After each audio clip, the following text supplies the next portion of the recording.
Hello friends, इस video में हम बात करेंगे हिडन बीम और कंसील्ड बीम के बारे में।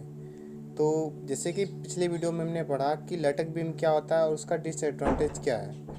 लटक बीम बेसिकली जो होता है उसका डिसएडवांटेज वो नीचे से दिखता है और फॉल सीलिंग की डिजाइनिंग में डिस्टर्ब करता है। तो क्या करते हैं हम, इसका सॉल्यूशन ये आता है कि जो लटक बीम में नीचे का पार्ट होता है उसे हम हटा देते हैं और जो बीम होता है वो पूरी तरह से स्लैब में ढक जाता है। तो इसलिए जो बीम ये होता है वो स्लैब में दिखता नहीं है, तो इसलिए हम इसको हिडन बीम कहते हैं। तो इस तरह से लटक बीम का सॉल्यूशन मिल जाता है और एक नया बीम बनता है जिसे हम हिडन बीम या कंसील्ड बीम कहते हैं। तो इसका जो साइज होता है वो साइज स्लैब के डेप्थ के साइज के बराबर होता है। यानी कि अगर 4 इंच की दे रहे हैं हम स्लैब, तो इसका तो बीम का डेप्थ भी 4 इंच रहेगा।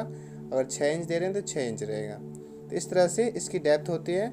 अब वर्किंग कैसे होती है, सेम वर्किंग होती है इसकी प्रोसेस।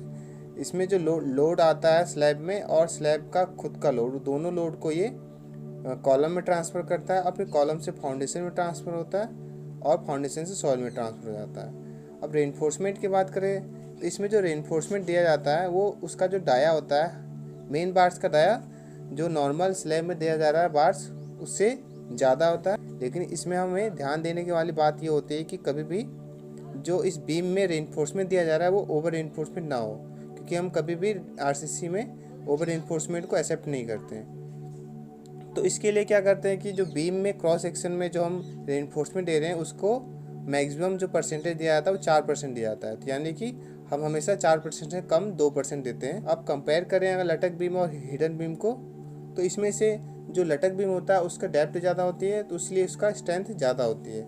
लेकिन क्या होता है कि वो नीचे से दिखता है, तो जिससे फॉल सीलिंग के डिज़ाइन में डिस्टर्ब करता है। तो इसका सॉल्यूशन यही आता है कि हम हिडन बीम यूज़ करते हैं। तो कंपेयरिंग यही, लेकिन हिडन बीम का क्या होता है, स्ट्रेंथ कम हो जाती है। तो यही इन दोनों का कंपेयरिंग है। तो आप ये फिगर में देख सकते हैं कि ये जो रेनफोर्समेंट दिया गया है, पूरा रेनफोर्समेंट है, ये स्लैब का शटरिंग है। इस शटरिंग के ऊपर ये हिडन बीम के लिए रेनफोर्समेंट दिया गया है जिसकी थिकनेस सेम स्लैब की थिकनेस के बराबर होगी। तो इस तरह से ये रेनफोर्समेंट हो जाता है हिडन बीम। नेक्स्ट फिगर में दिख रहा है कि किस तरह से ये हिडन बीम के लिए रेनफोर्समेंट दिया जाता है।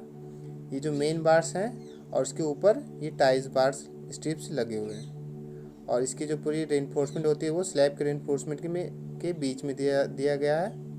इस तरह से एक और ये फिगर दिखता है जिसमें जो स्लैब का बॉटम रेनफोर्समेंट है वो इस हिडन बीम के बॉटम रेनफोर्समेंट के ऊपर दिया गया है और 2 छल्ले हैं अलग अलग साइज के। तो इस तरह से हिडन बीम दिया जाता है स्लैब में। तो आशा करता हूँ ये वीडियो आपको पसंद आई होगी।